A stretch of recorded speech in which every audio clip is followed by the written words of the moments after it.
Mi propio hijo intentó matarme con una caja de bombones envenenados y yo, sin saberlo, salvé mi vida al hacer que mi nuera y mis nietos sintieran celos. Cuando él llamó, preguntando si me había comido los bombones, le dije, no, se los di a Leticia y a los niños. El silencio al otro lado de la línea fue ensordecedor. Entonces él gritó como un desesperado, ¿tú hiciste qué? En ese momento no entendí por qué Tago estaba tan agitado. Pensé que estaba enojado porque había dado su regalo a otras personas. ¡Qué ingenua era! Mi nombre es Dorotea. Tengo 90 años. Durante 40 años lo sacrifiqué todo por mi hijo, Tago. Todo. Mi juventud, mis sueños, mis ahorros. Lo adopté cuando tenía apenas 2 años.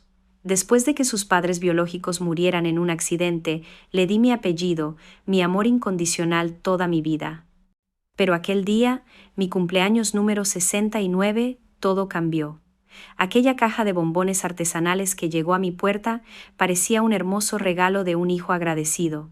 Los bombones eran exquisitos, caros. Venían en una caja elegante con una tarjeta que decía, para la mejor madre del mundo, con amor Tago. Me emocioné tanto, hacía meses que no recibía un gesto de cariño suyo.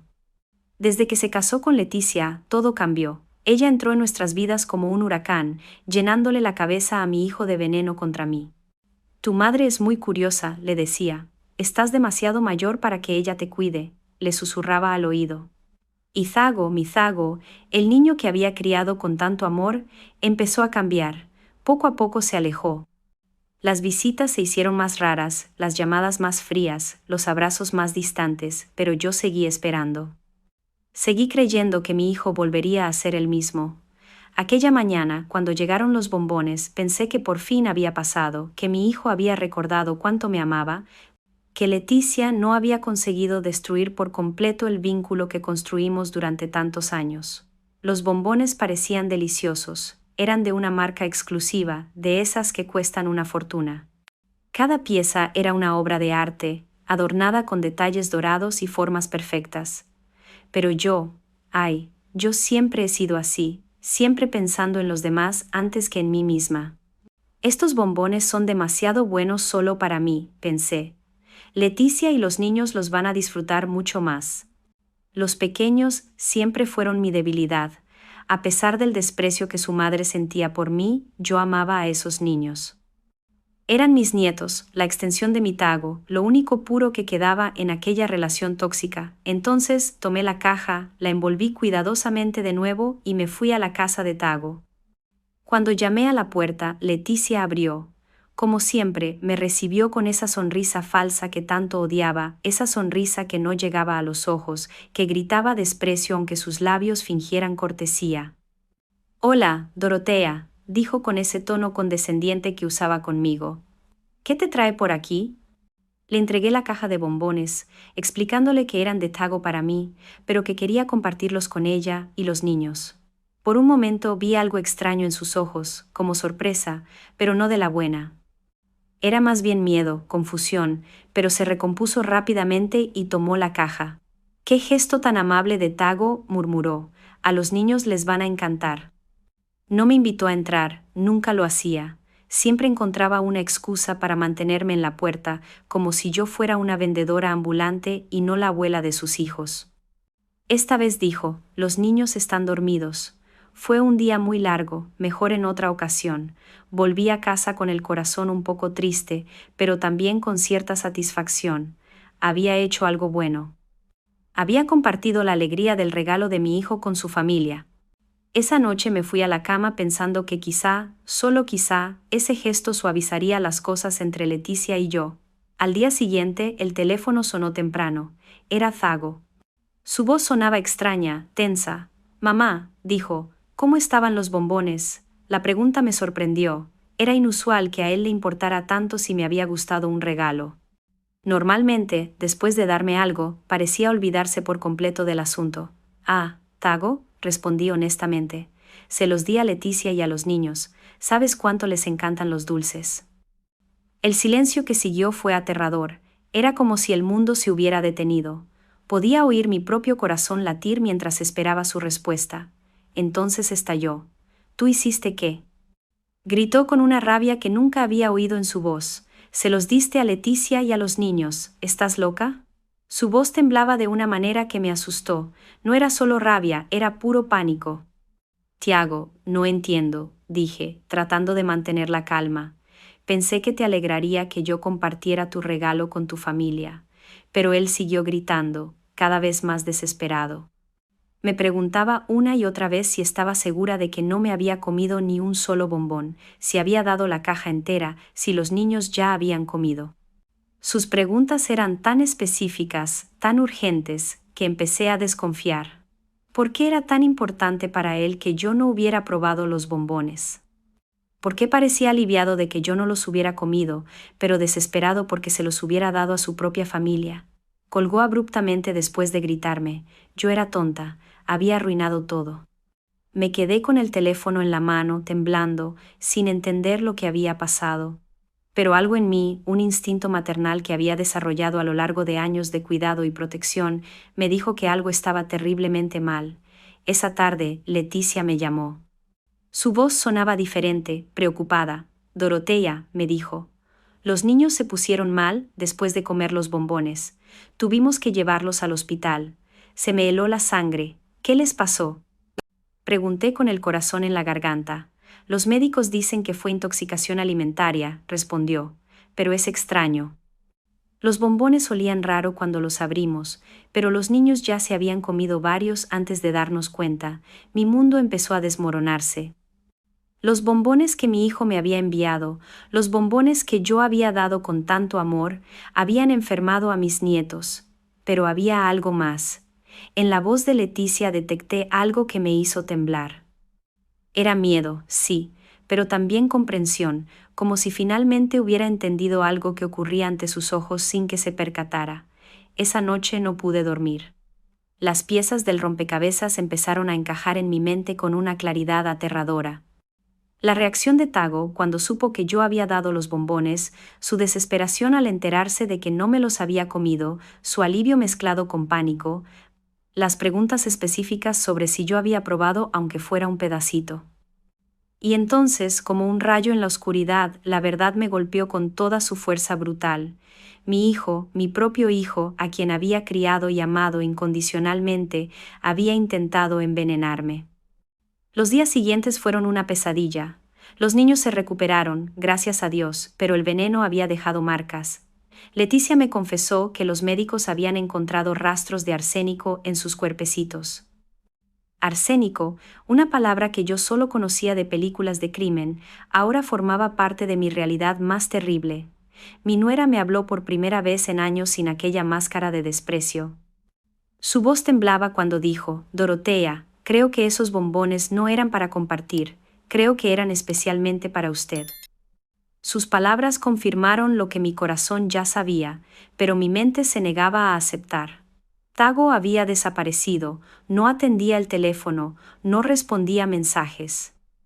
Cuando Leticia lo buscó en el trabajo, dijeron que había pedido licencia. Había huido como el cobarde que era, dejando a su esposa e hijos para sufrir las consecuencias de su plan diabólico. Pero yo conocía a mi hijo, sabía dónde encontrarlo. Sabía que cuando estaba acorralado, siempre corría al mismo lugar, la casa de su tía Neide, mi hermana menor. Ella siempre tuvo una debilidad por Tago, siempre justificaba sus errores, siempre lo protegía de las consecuencias de sus actos. Conduje hasta la casa de Neide con las manos temblando en el volante. 40 años de amor incondicional, 40 años de sacrificio, 40 años dándolo todo de mí, y esto era lo que recibía a cambio, un hijo que quería verme muerta. Cuando llamé a la puerta, Neide abrió con el rostro culpable. Dorotea, murmuró. No sabía que venías, pero yo ya había visto el auto de Tago estacionado en la esquina. Lo sé, está aquí, dije con una voz que no reconocí como mía. Tiago apareció detrás de ella como un fantasma. Su rostro estaba demacrado, sus ojos hundidos, pero lo que más me chocó fue la expresión en su cara.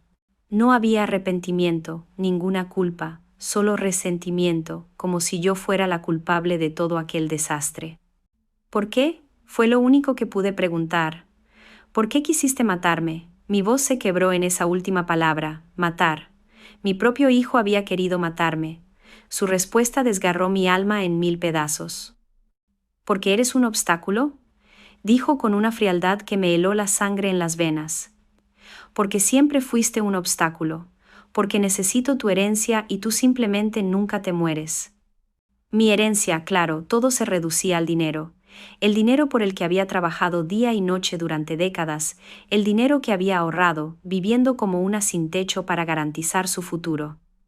El dinero que quería dejarle cuando muriera de forma natural en la vejez, rodeada por el amor de mi familia, pero yo no sabía que tenías tanto dinero, continuó con esa voz venenosa. Hasta que el año pasado vi los documentos del banco cuando te enfermaste. 2 millones de reales, madre. 2 millones que necesito ahora, no cuando tengas 90 años. 2 millones de reales que yo había ganado con sangre, sudor y lágrimas. 2 millones que representaban 40 años de trabajo y privaciones.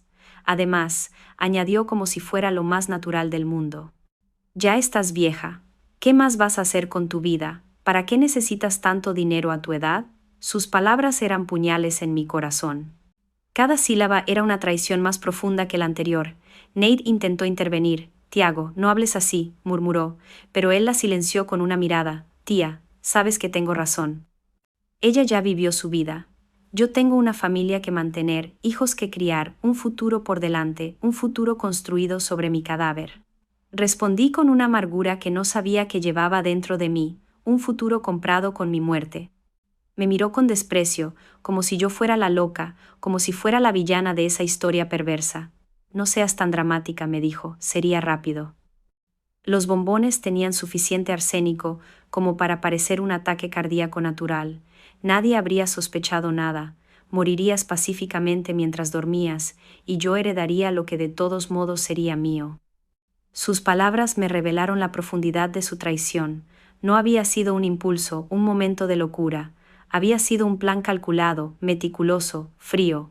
Había investigado el veneno.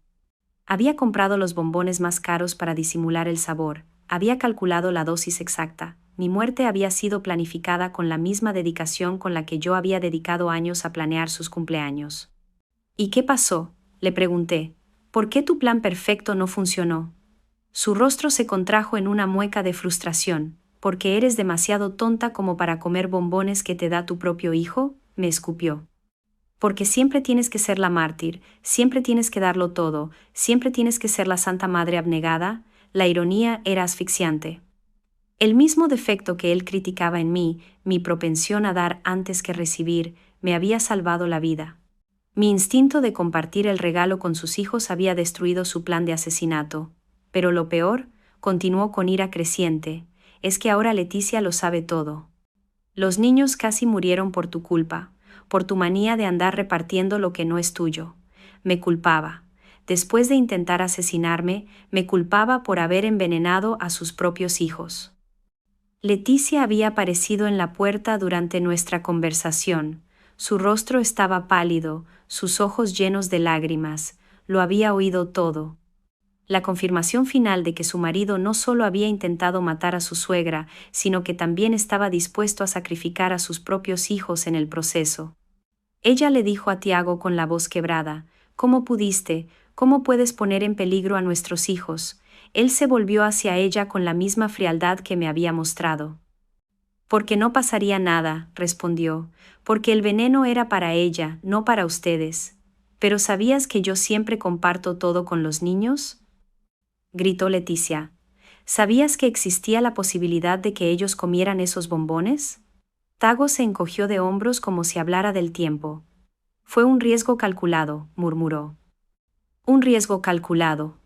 Los niños a los que yo había ayudado a criar, los niños que llenaban mis tardes de alegría cuando todo lo demás se había vuelto gris, eran para él un riesgo calculado en su plan para asesinarme. En ese momento entendí que el hijo que había criado, el niño que había adoptado y amado como si hubiera salido de mi propio vientre, había muerto hacía mucho tiempo. El hombre que estaba ante mí era un extraño peligroso que había logrado mirarme a los ojos durante años mientras planificaba mi muerte. Se acabó, dije con una calma que me sorprendió. Todo entre nosotros se acabó. Él se rió, Una risa amarga y cruel. ¿Qué vas a hacer, madre? ¿Llamar a la policía? ¿Denunciar a tu propio hijo? Sabes que nunca harás eso. Eres muy débil, demasiado débil. Durante 40 años había sido demasiado débil para decirle que no. Demasiado débil para imponerle límites. Demasiado débil para ver que mi amor incondicional lo había transformado en un monstruo. Pero ese día, en esa casa, ante la prueba de su traición absoluta, algo cambió dentro de mí. Tienes razón, le dije. Fui débil durante mucho tiempo, pero eso se acaba hoy. Espera y verás lo que puede hacer una mujer débil cuando por fin encuentra su fuerza. Sus gritos me siguieron hasta la calle. Gritó que yo era una ingrata, que lo abandonaría después de todo lo que él había hecho por mí. El colmo del cinismo, el intento de matarme era, en su mente distorsionada, algo que había hecho por mí. Esa noche, en la soledad de mi casa, lloré como no lloraba hacía décadas. Lloré por el hijo que perdí, por los años desperdiciados, por el amor traicionado, pero, por encima de todo, lloré por la mujer que había sido ingenua, complaciente, ciega al mal que crecía ante sus ojos. Cuando mis lágrimas se secaron, tomé una decisión. Tiago tenía razón en una cosa. Yo era débil, pero esa mujer débil murió esa noche. Mañana nacería una nueva Dorotea. Una Dorotea que había aprendido que el amor sin límites no es una virtud, sino complicidad. Una Dorotea que había descubierto que a veces, para protegerse, hay que convertirse en lo que tus enemigos menos esperan. Mi teléfono sonó. Era el doctor Ricardo, mi abogado, un viejo amigo de la familia. Dorotea, me dijo. Leticia me llamó, me contó todo. ¿Estás bien? Por primera vez en días sonreí. Estoy perfecta, Ricardo, y tengo trabajo para ti. La transformación no fue inmediata, pero sí completa. En las semanas siguientes, mientras Tiago creía que me había destruido emocionalmente, yo construía las bases de mi venganza. El primer paso fue el cambio. No podía seguir viviendo en esa casa donde había criado a una víbora, donde cada rincón me recordaba mi ingenuidad. El doctor Ricardo me ayudó a encontrar un apartamento en la zona más exclusiva de la ciudad, un ático con vista panorámica que costaba más en un mes de lo que Tiago ganaba en 3. Cuando firmé el contrato de alquiler, vi la sorpresa en los ojos del agente inmobiliario. Una mujer de 69 años, vestida modestamente, pagando un apartamento de lujo al contado. Es para mi jubilación, dije con una sonrisa. Decidí que es hora de darme un mimo. Jubilación. Qué palabra liberadora. Me jubilé como madre, me jubilé como víctima, me jubilé como la mujer que lo daba todo y no pedía nada a cambio. El apartamento era espectacular. Pisos de mármol, ventanales del suelo al techo, una cocina que parecía de revista. Pero lo que más me gustó fue el despacho, un espacio silencioso donde podía planear, pensar, convertirme en la estratega que Tago nunca hubiera imaginado. El doctor Ricardo fue mi primer aliado en esta nueva vida. Durante años había cuidado mis asuntos legales básicos, testamentos, seguros, pequeñas formalidades, pero ahora necesitaba más. Necesitaba a un guerrero jurídico que me ayudara a destruir sistemáticamente la vida del hombre que había intentado asesinarme. Dorotea, me dijo en nuestra primera reunión seria, esto va a ser brutal. Tago no va a rendirse fácil, va a pelear, va a mentir, va a intentar manipular la situación a su favor. Me recosté en la butaca de cuero de su oficina y lo miré a los ojos. Ricardo, él me subestimó durante 40 años. Ahora es mi turno de sorprenderlo. Lo primero que hicimos fue asegurar mi dinero. Tago conocía la cuenta principal, pero no sabía de las otras 3. No sabía de las libretas de ahorro que yo renovaba diligentemente cada año. No sabía de las acciones que había comprado con el dinero extra de mis trabajos de fin de semana. No sabía que mientras él estaba ocupado burlándose de su madre tonta, yo había construido un imperio financiero modesto, pero sólido. En total, dijo el doctor Comatrasada. Ricardo, después de revisar todos los documentos, estamos hablando de casi 4 millones de reales, no 2, como él piensa. 4 millones, 40 años de sacrificio transformados en poder económico, 40 años viviendo como una pobre para morir como una reina. Pero el dinero era solo una herramienta. El arma verdadera era la información. El doctor Ricardo contrató a un detective privado, un ex policía llamado Roberto, especializado en casos de familia. Lo que descubrimos en las semanas siguientes me dejó sin palabras. Tiago no había planeado mi muerte solo por la herencia, tenía deudas que yo desconocía. Deudas de juego, deudas con usureros, deudas que habían convertido mi muerte en una necesidad urgente para él. Mi hijo no era solo un asesino frustrado, era un ludópata arruinado, que había apostado el futuro de su familia a costa mía. Aquí están las pruebas, dijo Roberto, entregándome una carpeta llena de fotos, documentos, extractos bancarios. Su hijo debe más de 500 a personas muy peligrosas, personas que no aceptan excusas. Las fotos lo mostraban en casinos, en casas de apuestas ilegales, en reuniones nocturnas con hombres de aspecto amenazador. Había hipotecado la casa donde vivía con Leticia sin su conocimiento. Había empeñado el coche de su esposa. Había vaciado los ahorros de los niños para pagar intereses. Mi hijo no era solo un asesino, era un ladrón que había robado el futuro de su propia familia. Leticia no sabe nada de esto, continuó Roberto. La ha engañado durante meses. Le dice que tiene problemas en el trabajo, que los pagos están atrasados, que necesitan ahorrar, pero la verdad es que está usando el dinero de la casa para jugar. La información era devastadora, pero también perfecta. Tago había construido su propia prisión con sus mentiras y vicios. Yo solo necesitaba empujar las rejas para que todo se viniera abajo. Mientras tanto, él creía que me había derrotado. Habían pasado 3 semanas desde nuestra confrontación en la casa de Nade, y yo no había dado ninguna señal de vida. No lo había llamado, no había aparecido en su casa, no había hecho drama. En su mente narcisista, eso confirmaba su teoría: yo era demasiado débil para enfrentarlo. Pero yo trabajaba todos los días desde mi nuevo apartamento. Coordinaba con el doctor Ricardo los próximos pasos. Cada noche revisaba los informes de Roberto.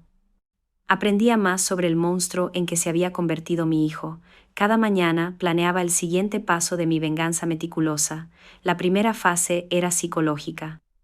Necesitaba que Tago sintiera que estaba en control, que había ganado. Necesitaba que se sintiera seguro, que bajara la guardia. Por eso no había dado ninguna señal de vida. Por eso lo había dejado creer que yo me había escondido en algún rincón, llorando y sintiéndome derrotada. El doctor Thor Ricardo me había explicado el proceso legal. Tenemos pruebas del intento de envenenamiento, me dijo, los análisis médicos de los niños, el testimonio de Leticia, las grabaciones que hiciste de sus confesiones. Sí, yo había grabado toda nuestra conversación en la casa de Nate, con un pequeño aparato que Roberto me había dado escondido en el bolso. Pero, continuó el doctor Ricardo, un proceso penal será largo y complicado, habrá prensa, habrá un escándalo público. ¿Estás preparada para eso? Yo estaba más que preparada. Después de 40 años en las sombras, estaba lista para salir a la luz y mostrarle al mundo quién era realmente Tiago.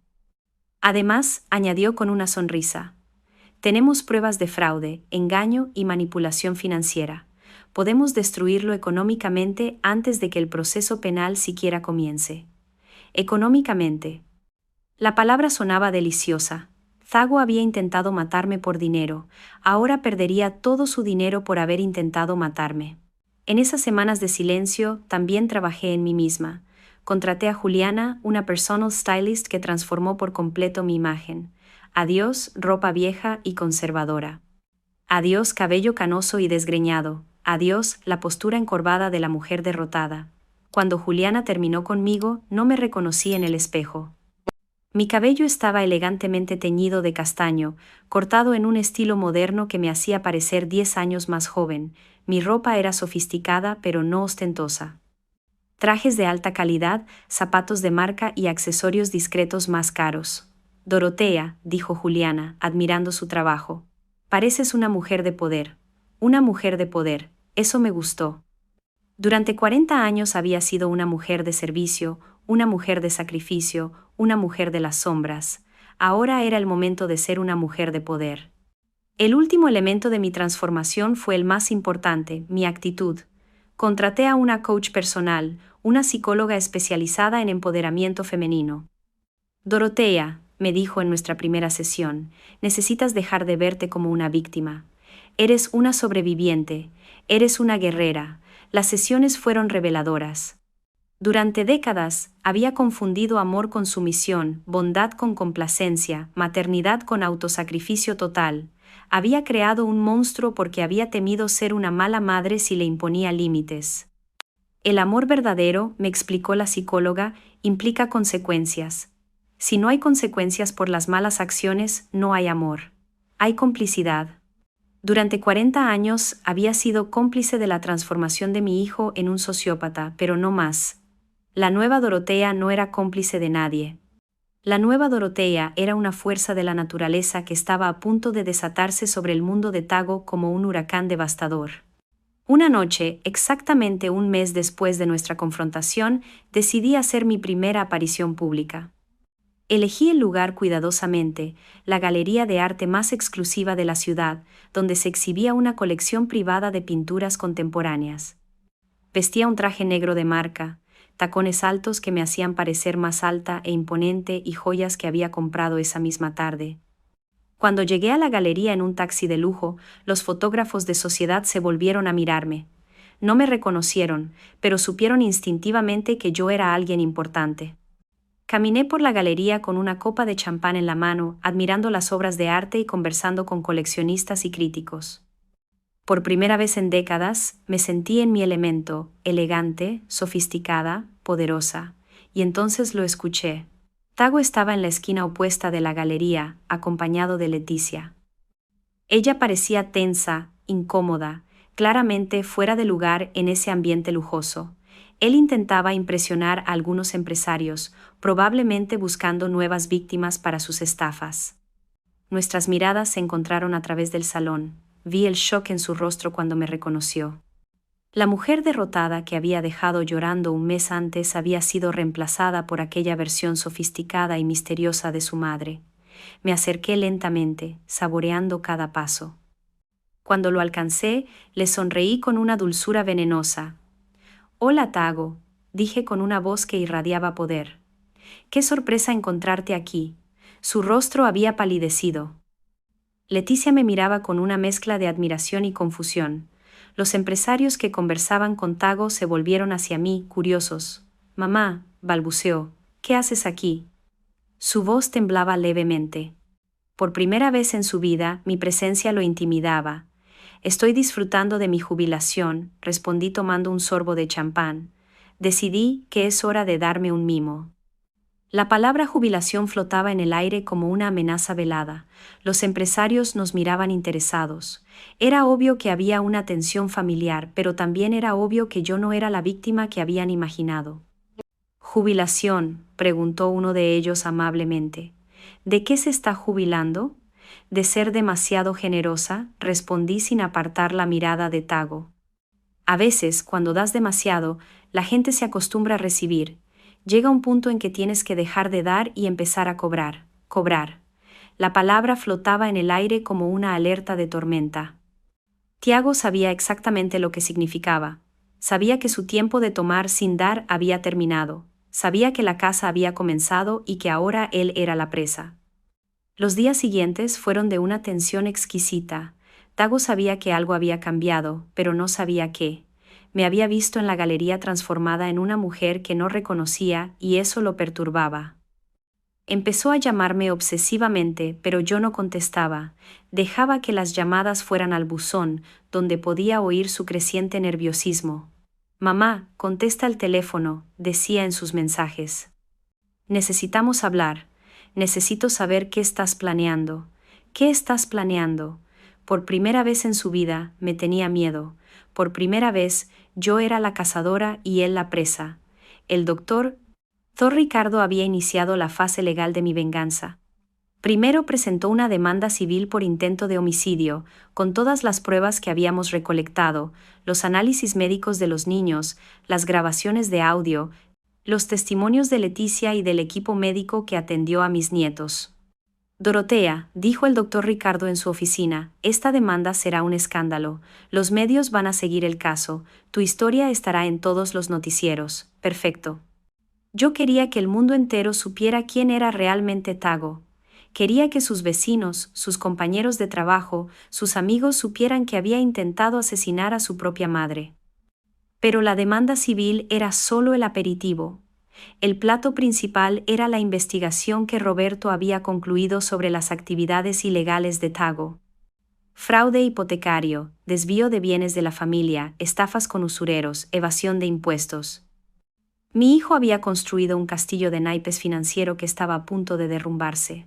Aquí están todos los documentos, dijo Roberto, entregándome 3 carpetas llenas de pruebas. Tu hijo ha estado robándole a su propia familia durante meses. Leticia puede demandarlo por fraude conyugal y recuperar todo lo que él robó. Fraude conyugal. Las palabras sonaban deliciosas. Decidí tener una conversación con Leticia. A pesar de todos nuestros problemas anteriores, ella también era víctima de Tago, también había sido engañada, manipulada, robada. Y lo más importante, era la madre de mis nietos, los niños que casi murieron por culpa de su padre. La invité a almorzar en el restaurante más elegante de la ciudad. Cuando llegó, vi la sorpresa en sus ojos al verme. Yo ya no era la suegra modesta y resignada que había conocido durante años. Era una mujer de poder que había decidido tomar el control de su destino. Leticia, le dije después de hacer nuestros pedidos, necesitamos hablar. Ella asintió nerviosamente. Sabía que algo grande estaba por venir. Sé todo sobre las deudas de Tago. Sé sobre el juego, sobre los usureros, sobre la hipoteca que puso sobre tu casa sin tu conocimiento. Su rostro se desmoronó. ¿Cómo sabes eso?, murmuró. Porque contraté investigadores, respondí con calma, porque decidí dejar de ser la víctima y convertirme en la cazadora. Le entregué una de las carpetas que Roberto había preparado. Está todo ahí, documentos, fotos, extractos bancarios. Leticia hojeó los papeles con lágrimas en los ojos. Cada página era una traición más profunda. Su marido no solo había intentado asesinar a su suegra, sino que también había robado sistemáticamente el futuro de su familia para satisfacer su adicción al juego. Dorotea, me dijo con la voz rota. Yo no sabía nada de esto. Él me dijo que había problemas en el trabajo, que teníamos que ahorrar. Nunca imaginé que, su voz se quebró en sollozos, que destruiría nuestras vidas. Leticia, dije tomando su mano. Tú no tienes culpa de nada. Tago nos engañó a ambas, pero ahora tenemos la oportunidad de hacer justicia. Le expliqué mi plan. Podía presentar una demanda por fraude conyugal, recuperar la casa, proteger el futuro de los niños. Yo la ayudaría con los gastos legales, pero, añadí con firmeza, necesito que testifiques contra Tago. Necesito que cuentes toda la verdad sobre los bombones, sobre su confesión, sobre todo lo que viste. No dudó ni un momento. Claro, dijo. Es lo mínimo que puedo hacer después de todo lo que has sufrido. Mientras almorzábamos, Tago entró al restaurante. No fue coincidencia. La había seguido, preocupado por esa reunión entre su esposa y su madre. Cuando nos vio juntas compartiendo documentos, su rostro se transformó en una máscara de pánico. Se acercó a nuestra mesa con pasos apresurados. ¿Qué está pasando?, preguntó con la voz tensa. ¿De qué están hablando? Su desesperación era palpable. Sabía que su mundo de mentiras se estaba desmoronando. Estamos hablando de ti, respondí con una sonrisa fría. Estamos hablando de tus deudas, tus mentiras, de cómo le robaste a tu propia familia. Tago miró los documentos sobre la mesa y su rostro se descompuso por completo. Leticia, imploró a su esposa, no escuches a esta vieja loca. Está intentando manipularte, separarnos. Vieja loca. Incluso en ese momento de pánico total, no podía dejar de insultarme. Tiao, dijo Leticia con una voz que nunca le había escuchado, una voz llena de fuerza y determinación. Lo sé todo. Sé sobre el juego, sobre las deudas, sobre la hipoteca. Sé que has estado mintiendo durante meses. Él intentó negar, pero ella lo interrumpió. Y sé que intentaste matar a tu madre. Las últimas palabras las gritó, llamando la atención de todo el restaurante. Los clientes se volvieron hacia nosotros, murmurando entre sí. Tiago se dio cuenta de que lo observaban y bajó la voz, pero su desesperación era cada vez más evidente. Leticia, por favor, susurró. ¿Podemos arreglar esto? ¿Podemos resolverlo juntos? No tienes que escuchar a esta mujer. Ella siempre intentó separarnos, siempre manipulando, siempre culpando a los demás, nunca asumiendo la responsabilidad de sus actos. No, respondió Leticia con firmeza, no más. Las mentiras se acabaron, las manipulaciones se acabaron. Voy a proteger a nuestros hijos y eso significa mantenerlos lejos de ti. Se levantó de la mesa, tomó su bolso y se dirigió a la salida. Mis abogados se pondrán en contacto contigo. Tago se quedó de pie junto a la mesa, temblando de rabia e impotencia. Cuando Leticia se fue, se volvió hacia mí con una furia que me recordó por qué había decidido destruirlo. Es tu culpa, bramó. Arruinaste mi matrimonio, destruiste a mi familia. Yo no destruí nada, respondí con una calma sobrenatural. Yo solo saqué la verdad a la luz. Tu matrimonio se arruinó cuando decidiste convertirte en un mentiroso y un ladrón. Tu familia se destruyó cuando decidiste asesinar a tu madre. Me levanté de la mesa y lo miré directamente a los ojos. Y esto apenas comienza. Sus amenazas me siguieron hasta la calle. ¿Te vas a arrepentir de esto?, me gritó mientras caminaba hacia mi taxi. Vas a pagar por haber destruido mi vida. Destruyó su vida. Él había intentado destruir la mía, literalmente, y ahora se quejaba porque yo me defendía. Esa noche, el doctor Ricardo me llamó con noticias. Dorotea, la acción ya está en marcha. Los medios empezaron a llamar. Quieren entrevistas. Quieren tu versión de la historia. Era exactamente lo que esperaba. Programa las entrevistas, dije. Es hora de que el mundo sepa la verdad. La primera entrevista fue con el noticiero de mayor audiencia de la ciudad. Llegué al estudio impecablemente vestida, con la autoconfianza de una mujer que había encontrado su poder. La periodista me recibió con curiosidad y compasión. Doña Dorotea, me dijo ante las cámaras, cuéntenos su historia. ¿Cómo descubrió que su hijo había intentado envenenarla? Lo conté todo. Los bombones, la reacción de Tago, el envenenamiento de los niños, su confesión fría y calculada. Hablé con calma, sin dramatizar, dejando que los hechos hablaran por sí solos. ¿Cómo se siente una madre cuando descubre que su hijo quiere matarla?, preguntó la periodista. Se siente libre, respondí. Se siente libre de una ilusión que mantuvo durante 40 años. Se siente libre de seguir protegiendo a alguien que nunca la protegió. La entrevista se hizo viral. En pocas horas, mi historia estaba en todas las redes sociales. Los comentarios eran abrumadoramente favorables. Cientos de mujeres me escribieron, contando sus propias historias de hijos ingratos, de familias tóxicas, de amor no correspondido. Pero lo más satisfactorio fueron los comentarios sobre Tiago.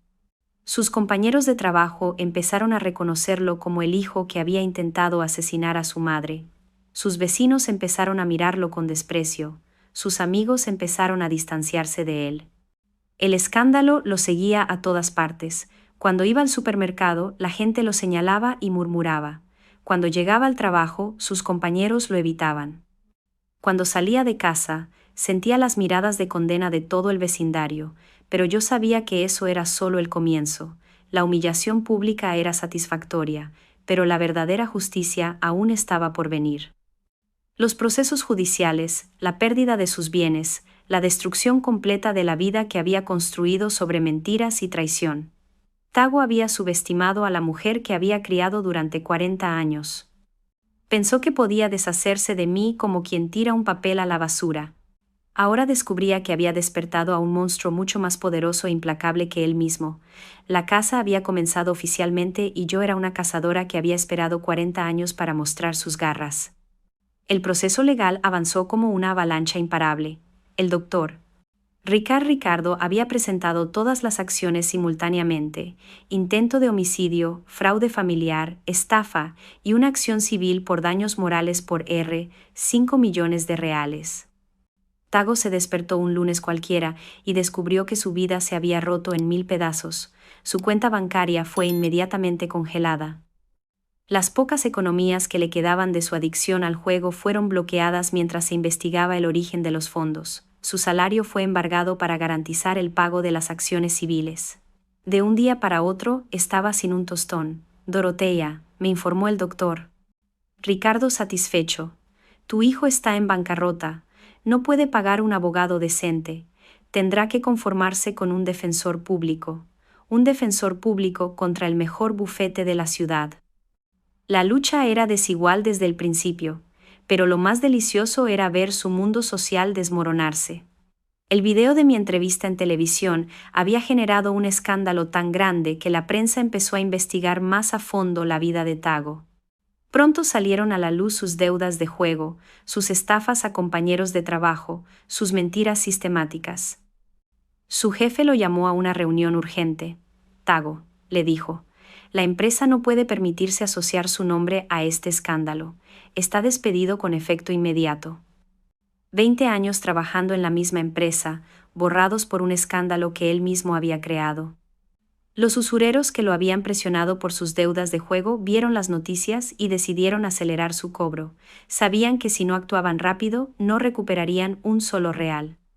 Empezaron a presentarse en su casa, a llamarlo a cualquier hora del día y de la noche, a amenazarlo abiertamente.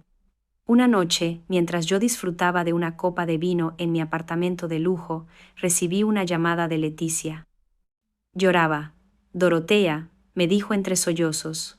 Unos hombres vinieron a la casa, hombres armados. Dijeron que si Tago no les paga mañana, se llevarán la casa y todo lo que hay dentro. ¿Dónde está Tago?, pregunté. Desapareció, respondió. Cuando vio a esos hombres, huyó por la puerta trasera. Me dejó sola con los niños para enfrentar a esos delincuentes cobarde hasta el final. Cuando las cosas se pusieron difíciles, abandonó a su familia para salvar su propia piel. Leticia, dije con firmeza, toma a los niños y vete a la casa de tu madre esta noche. Mañana por la mañana lo resolveremos. Era hora de mostrar mi próxima carta. A la mañana siguiente, llegué a la casa de Tago, acompañada del doctor Ricardo y de 2 guardias de seguridad que había contratado. Los usureros estaban allí inspeccionando la propiedad, calculando lo que podían llevarse para cubrir las deudas. Cuando me vieron llegar, se acercaron curiosos. «Señora», dijo el líder del grupo, un hombre fuerte con cicatrices en las manos. «¿Es usted pariente de Tago?» «Soy su madre», respondí con la misma calma con la que hablaría del tiempo, «y vengo a hacer una propuesta». Saqué un cheque ya firmado de mi bolso. «Este es el valor exacto que mi hijo les debe», dije, R$35. 0. Tómenlo y olvídense de él para siempre. Los hombres miraron el cheque sorprendidos. No esperaban que una mujer elegante apareciera con $500,000 en efectivo. «¿Por qué haría eso por él?», preguntó el líder. «No lo hago por él», respondí. «Lo hago por mi nuera y mis nietos. Ellos no tienen culpa de vivir con un ludópata». El hombre tomó el cheque, lo examinó cuidadosamente y finalmente asintió. «Hecho, su hijo está libre de deudas con nosotros». Mientras se iban, Leticia salió de la casa con lágrimas en los ojos. «Dorotea», me dijo, «no puedo aceptar que pagues las deudas de Tago. No estoy pagando por él», le expliqué. «Estoy pagando por ustedes, y no es gratis». Le entregué un documento que el doctor Ricardo había preparado. «Es una transferencia de propiedad», expliqué. «La casa ahora está a tu nombre. Tago ya no tiene ningún derecho legal sobre ella. Y esto», le di otro papel, «es un contrato de préstamo. Me debes $530, pero puedes pagar en pequeñas cuotas a lo largo de los próximos 20 años. Fue un acuerdo perfecto. Leticia estaba protegida. Los niños tenían un hogar seguro, y Tiago perdió su último recurso económico. Cuando finalmente apareciera, descubriría que ya no poseía nada. Esa tarde, Tago finalmente me llamó. Su voz sonaba desesperada, rota. «Mamá», imploró, «necesito tu ayuda. Los usureros me van a matar si no les pago.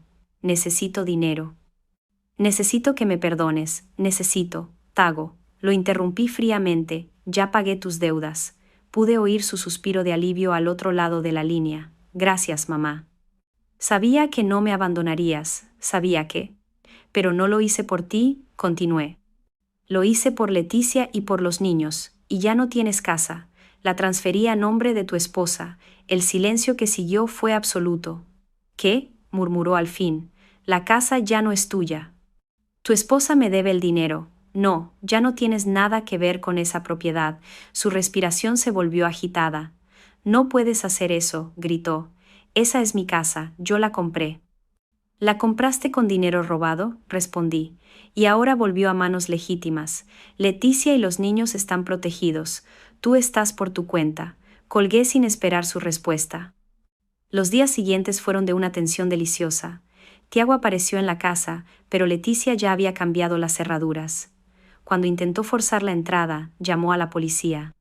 Los agentes vinieron y le explicaron que ya no tenía ningún derecho legal sobre la propiedad, pero ella es mi esposa, gritó mientras lo apartaban de su propia casa. Usted no tiene derecho a estar aquí, señor, dijo el policía. Su esposa solicitó una orden de restricción. Usted no puede acercarse a esta propiedad a menos de 200 m. Orden de restricción. Leticia había seguido mi consejo al pie de la letra. Ahora, Tago no solo había perdido su casa, sino que tampoco podía acercarse legalmente a su familia. Era un paria completo, rechazado por la sociedad y abandonado por los suyos. Sin casa, sin trabajo, sin dinero, Tago se vio obligado a refugiarse en hoteles baratos y decadentes, pero incluso eso se volvió insostenible cuando la prensa comenzó a perseguirlo. Los reporteros lo acosaban constantemente, preguntando por el intento de asesinato, por sus deudas, por su adicción al juego. Una noche, desesperado y humillado, decidió hacer algo que pensó que sería inteligente, pero que terminó siendo el último clavo en su destrucción. Creó un perfil en redes sociales y empezó a transmitir en vivo para contar su versión de la historia. Mi madre está loca, dijo a la cámara de su teléfono desde un cuarto de hotel sucio. Ella está inventando todo esto porque quiere atención. Yo nunca intenté envenenar a nadie. Los bombones eran normales. Está manipulando a toda mi familia en mi contra, pero Internet no perdona. Los usuarios empezaron a bombardearlo con preguntas específicas que no podía responder. ¿Por qué había arsénico en los bombones?, preguntaban. ¿Por qué tus hijos fueron envenenados? Insistían. ¿Dónde están las pruebas de que tu madre está mintiendo? Su transmisión se hizo viral, pero no como esperaba. Se viralizó como un ejemplo de narcisismo patológico, como una confesión en vivo de un hombre que no podía asumir la responsabilidad de sus actos. Los comentarios eran brutales, implacables. Este tipo realmente cree que somos tontos, escribió alguien. Su propia esposa lo denuncia y él dice que todo es mentira, agregó otro. Típico psicópata, siempre culpando a los demás, comentó un tercero. Pero lo que realmente selló su destino fue cuando alguien preguntó directamente: si eres inocente, ¿por qué no demandas a tu madre por difamación? Tago se quedó sin palabras. No podía demandarme porque sabía que yo tenía todas las pruebas. No podía negar el intento de envenenamiento porque las pruebas eran irrefutables. Su silencio ante esa pregunta fue interpretado por todos como una confesión de culpa. La transmisión terminó abruptamente cuando recibió amenazas de muerte en vivo. Había intentado manipular la opinión pública y consiguió exactamente lo contrario. Al día siguiente, los clips de su transmisión estaban en todos los noticieros. Analistas de comportamiento lo diseccionaron como un estudio de caso de narcisismo maligno. Psicólogos explicaron en televisión cómo su incapacidad para asumir la responsabilidad era típica de personalidades antisociales. Tiago había logrado algo que yo no habría conseguido, ni siquiera con el mejor equipo de relaciones públicas. Había destruido su propia reputación de forma tan completa y pública que ya no había vuelta atrás. Se había convertido en el villano nacional, el símbolo de la ingratitud extrema de un hijo. Pero para mí, lo más satisfactorio no era su humillación pública, sino la calma que veía en los ojos de Leticia cuando la visitaba, la seguridad que mis nietos sentían en su propio hogar, la paz que había encontrado al alejarme de la toxicidad que había dominado mi vida durante décadas. La justicia formal aún estaba en marcha, pero la justicia poética ya se había cumplido. El hijo que había intentado matarme por dinero, ahora no tenía un solo real. El hombre que había despreciado mi amor, ahora imploraba mi perdón. El manipulador había sido desenmascarado y rechazado por todos. Yo, la víctima que había permanecido en silencio durante 40 años, finalmente había encontrado mi voz. Los meses siguientes fueron de transformación total. Mientras Tago se hundía cada vez más en su propia miseria, yo florecía como nunca antes en mi vida. El apartamento de lujo se había convertido en mi santuario, un lugar donde podía respirar por primera vez en décadas, sin el peso de la manipulación constante. El doctor Ricardo me mantenía al tanto del avance de los procesos judiciales. Dorotea, me dijo en una de nuestras reuniones semanales, el fiscal está muy interesado en acusar a Tago por intento de homicidio. Las pruebas son abrumadoras. Las grabaciones de audio, los testimonios médicos, las confesiones que él mismo hizo, todo forma un caso sólido e irrefutable. Además, continuó el doctor Ricardo con una sonrisa, el defensor público de él está intentando negociar una confesión de culpa. Sabe que no puede ganar este caso. Una confesión de culpa significaría que Tiago tendría que admitir públicamente ante un juez que había intentado asesinar a su propia madre, pero lo que realmente me llenaba de satisfacción era ver a Leticia florecer tras liberarse de la toxicidad de su matrimonio. Sin las mentiras constantes, sin el estrés financiero, sin la manipulación emocional, había vuelto a ser la mujer fuerte que yo había vislumbrado años antes. Dorotea, me dijo en uno de nuestros almuerzos semanales, por primera vez en años, me siento libre. Los niños están felices, seguros, durmiendo tranquilos por primera vez en meses. Ver a mis nietos recuperar su inocencia, ver sus sonrisas sinceras, valía más que cualquier venganza que pudiera planear. Una tarde, mientras tomaba café en la terraza de mi apartamento, recibí una llamada inesperada. Era Neide, mi hermana. Su voz sonaba avergonzada, culpable. Dorotea, me dijo, necesito hablar contigo. Necesito pedirte perdón. Decidí recibirla en mi casa. Cuando llegó, la diferencia entre nosotras era abismal. Yo parecía elegante, serena, fortalecida. Ella parecía consumida por la culpa y la vergüenza. Dorotea, empezó con lágrimas en los ojos. Sabía que Tago tenía problemas, pero nunca imaginé que sería capaz de matarte. Neide, respondí con una calma que me sorprendió. Siempre supiste que algo estaba mal con él. Siempre lo justificaste, siempre lo protegiste de las consecuencias de sus actos. Ella asintió incapaz de negar la verdad. Sé que fui cómplice de su comportamiento, sé que te fallé como hermana. Lo que más me duele, continuó, es que lo recibí en mi casa cuando buscó refugio conmigo después del intento de envenenamiento. Lo protegí aun sabiendo lo que había hecho. Sus lágrimas eran genuinas, su arrepentimiento parecía real, pero el daño ya estaba hecho. Neide, dije sin crueldad, pero con firmeza, durante 40 años elegiste proteger a un monstruo en lugar de proteger a tu hermana. No puedo simplemente olvidar eso solo porque ahora te sientas culpable. Salió de mi casa llorando, pero yo me sentí en paz. Había establecido límites claros, había expresado mi verdad, sin concesiones. El proceso penal comenzó 6 meses después del intento de envenenamiento. La prensa cubrió cada detalle, cada testimonio, cada prueba presentada. Yo declaré con una serenidad que impresionó hasta a los reporteros más experimentados. Doña Dorotea, me preguntó el fiscal, ¿cómo se sintió al descubrir que su hijo había planeado su muerte? Me sentí liberada, respondí, mirando directamente a Tago en el banquillo de los acusados, liberada de 40 años de manipulación, de 40 años de amor incondicional hacia alguien incapaz de devolverlo. Tago parecía delgado, envejecido, destruido. Su defensor público había hecho lo que pudo, pero las pruebas eran irrefutables. Los testimonios de Leticia, de los médicos que atendieron a los niños, de los especialistas que analizaron los bombones, todo formaba un caso perfecto. Cuando llegó el momento de su declaración, Tago intentó una última manipulación. Yo amaba a mi madre, declaró con lágrimas falsas. Todo esto es un terrible malentendido. Nunca quise hacerle daño, pero sus propias grabaciones lo traicionaron. Cuando el fiscal reprodujo la grabación de audio en la que confesaba su plan, su versión se vino abajo por completo. El jurado deliberó solo 2 horas. Culpable de intento de homicidio en primer grado, culpable de poner en peligro la vida de menores, culpable de estafa. La sentencia fue de 12 años de prisión, sin posibilidad de libertad condicional antes de 8 años.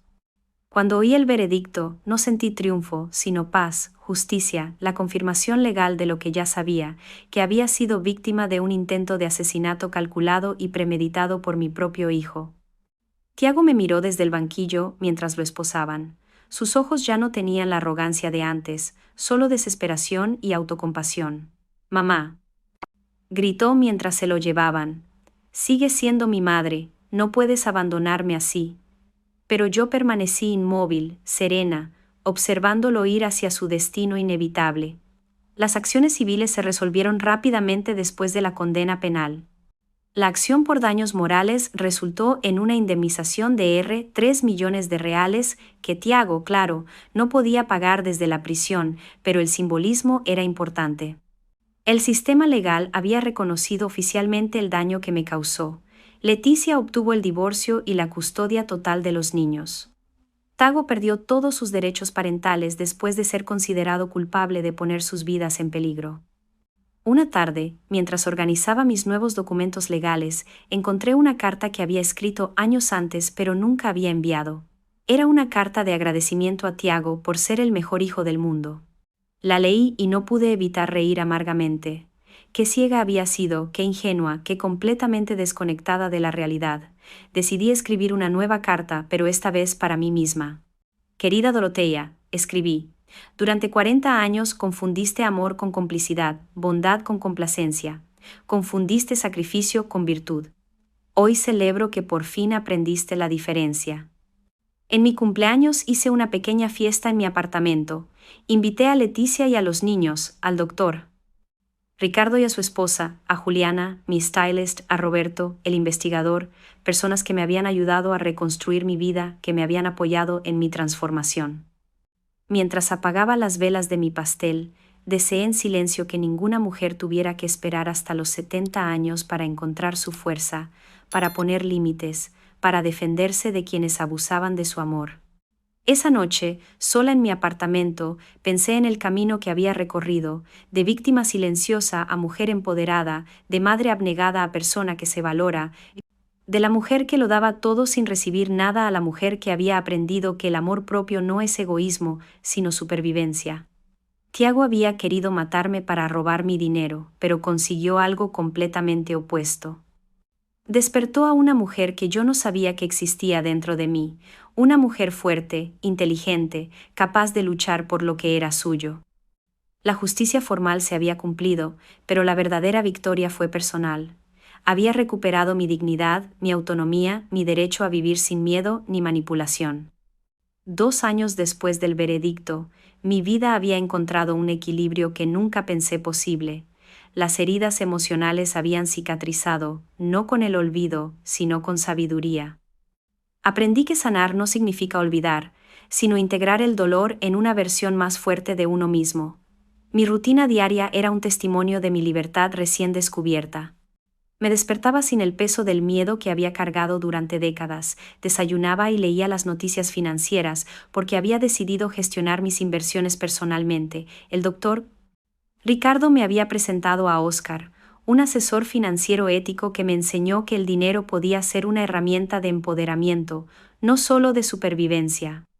Dorotea, dijo Oscar en una de nuestras sesiones, tienes capital suficiente para vivir cómodamente el resto de tu vida y dejar una herencia considerable. La palabra que había motivado el intento de asesinato ahora tenía un significado completamente diferente para mí. Decidí crear un fideicomiso para mis nietos, administrado por Leticia, hasta que cumplieran 25 años. También fundé una institución de caridad para ayudar a mujeres mayores que habían sido víctimas de violencia familiar. Mi experiencia traumática se había convertido en una causa social. Los niños visitaban mi apartamento todos los fines de semana. Ver sus rostros iluminarse cuando llegaban era el remedio más fuerte contra cualquier tristeza restante. Abuela Dorotea, me dijo la pequeña Ana, ¿por qué papá ya no vive con nosotros? Esas eran preguntas difíciles que Leticia y yo habíamos aprendido a responder honestamente, de manera adecuada a su edad. Papá tomó decisiones que lastimaron a muchas personas, explicó Leticia. A veces, cuando alguien lastima a otros, necesita ir a un lugar especial para aprender a comportarse mejor. Los niños aceptaron esas explicaciones con la resiliencia natural de la infancia, pero yo sabía que en algún momento necesitarían más detalles. Una tarde, mientras jugaba con mis nietos en el parque cerca de mi apartamento, vi a una señora sentada sola en un banco. Parecía triste, perdida, con esa expresión que yo conocía muy bien. Me acerqué y empecé a conversar. «Soy Joana», me dijo. No la stylist Juliana, sino otra mujer que por casualidad tenía el mismo nombre. Vivo con mi hijo y su esposa, pero me siento invisible, me tratan como si fuera una carga. Su historia me tocó profundamente. Era como si estuviera viendo mi pasado reflejado en otra persona. Le conté mi experiencia sin detalles dramáticos, pero con la honestidad de alguien que había atravesado la misma oscuridad. «Joana», le dije, «usted no tiene que aceptar ser tratada como una carga.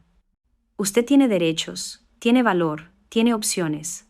Esa conversación se convirtió en la semilla de algo mayor. Empecé a organizar reuniones semanales en mi apartamento para mujeres mayores que estaban pasando por situaciones similares. Las llamamos el Círculo de la Fuerza. Todos los jueves por la tarde, mi sala se llenaba de historias de supervivencia, de apoyo mutuo, de mujeres reencontrándose. El doctor Ricardo me ayudó a formalizar la institución de caridad. Fundación Dorotea para la Dignidad de la Mujer Mayor, fue el nombre final. Nuestro primer proyecto fue un refugio temporal para mujeres mayores víctimas de violencia familiar. El segundo fue un programa de asistencia jurídica gratuita. La prensa empezó a llamarme para hablar sobre el tema del abuso a personas mayores. Mi historia había resonado tanto que, sin buscarlo, me convertí en una voz para otras víctimas. La violencia familiar no siempre deja moretones visibles, dije en las entrevistas. A veces el abuso es emocional, económico, psicológico. Una mañana, exactamente 3 años después del intento de envenenamiento, recibí una carta desde la prisión. Era de Tago. Mi primer impulso fue tirarla sin leer, pero la curiosidad ganó. La abrí con las manos temblorosas. «Querida madre», comenzaba, «sé que no merezco tu perdón, pero necesito que sepas que he reflexionado sobre lo que hice». La carta seguía con disculpas aparentemente sinceras, expresiones de arrepentimiento, promesas de cambio, pero había algo en el tono que me era familiar. La manipulación sutil, el intento de despertar lástima. «He estado haciendo terapia psicológica», escribió. «El psicólogo dice que tengo problemas profundos que vienen de mi abandono precoz, de la muerte de mis padres biológicos. Incluso desde la prisión, seguía culpando a otros por sus decisiones. Seguía siendo incapaz de asumir la responsabilidad total. Por favor, madre», terminaba la carta, «dame una oportunidad de reparar el daño que causé. Acepta visitarme, necesito verte, necesito tu perdón para poder sanar, necesito. Siempre se trataba de lo que él necesitaba, nunca de lo que yo necesitaba o merecía. Le mostré la carta a mi psicóloga, la Dra. Lucia, la médica que me había ayudado en mi proceso de curación. «Dorotea», dijo después de leerla, «¿qué sientes al leer esto?» «Siento tristeza», respondí, «pero no por él. Siento tristeza porque después de 3 años en prisión, aún no entiende realmente lo que hizo». «¿Vas a responderle?», preguntó. «¿Vas a visitarlo?». Pensé en esa pregunta durante días. Una parte de mí, la madre que había sido durante 40 años, se sentía obligada a responder, pero la nueva mujer que había surgido de las cenizas sabía que mi curación no dependía del perdón de quien había intentado matarme. Finalmente decidí escribir una respuesta, pero no la que él esperaba. «Tiago», escribí, «recibí tu carta. Me alegra saber que estás reflexionando sobre tus actos. Sin embargo, mi proceso de curación no requiere verte ni perdonarte. He construido una vida plena sin ti». Mi carta continuaba. «Encontré paz, propósito y felicidad. Tu ausencia no es un vacío en mi vida, es un espacio lleno de tranquilidad. Espero que encuentres tu propia redención, pero mi camino hacia sanar no incluye seguir intentando salvarte de las consecuencias de tus decisiones». Firmé la carta simplemente como Dorotea, no como madre. Ese título había sido revocado el día en que decidió convertirse en mi potencial asesino. Envié la carta y sentí una profunda liberación. Había cerrado definitivamente el último capítulo de esa relación tóxica. Leticia también había reconstruido su vida. Había empezado a estudiar psicología, inspirada en nuestra historia familiar. Quiero ayudar a otras familias a reconocer señales de manipulación antes de que sea demasiado tarde, me dijo.